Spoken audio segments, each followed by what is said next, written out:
बिहार चुनाव आते ही एक लाइन हर चैनल पर सुनाई देती है, आचार संहिता लागू हो गई है। लेकिन क्या आपने कभी सोचा है इसका मतलब क्या होता है? सरकार अचानक क्या नहीं कर सकती और क्यों चुनाव के वक्त उस पर लग जाता है मॉडल कोड ऑफ कंडक्ट का ब्रेक? आज समझते हैं इन सिंपल वर्ड्स में।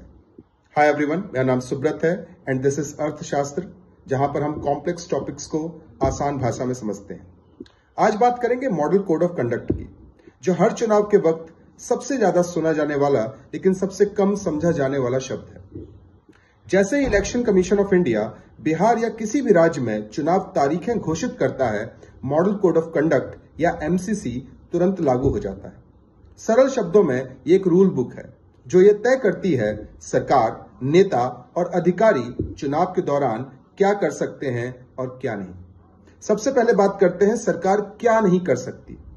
वह नई योजनाओं या घोषणाओं का ऐलान नहीं कर सकती, सरकारी विज्ञापनों में राजनीतिक प्रचार नहीं कर सकती, सार्वजनिक धन या गाड़ियों का राजनीतिक इस्तेमाल नहीं कर सकती, धर्म या जाति के नाम पर वोट नहीं मांगे जा सकते। लेकिन यहीं पर सरकार क्या कर सकती है यह भी जानना जरूरी है। पहले से चल रही योजनाओं को जारी रखा जा सकता है, जरूरी प्रशासनिक या आपात फैसले लिए जा सकते हैं। देखिए, इसका मकसद है कि सत्ता में बैठी पार्टी अपनी पोजीशन का दुरुपयोग ना करे और चुनाव फ्री एंड फेयर रहे। अब बिहार का उदाहरण लीजिए। जैसे ही चुनाव तारीखें घोषित होती हैं, सरकारी इमारतों से पोस्टर हट जाते हैं, गाड़ियों से झंडे उतर जाते हैं और अचानक उद्घाटन या नई स्कीमें रुक जाती हैं, क्योंकि अब मैदान सबके लिए बराबर है।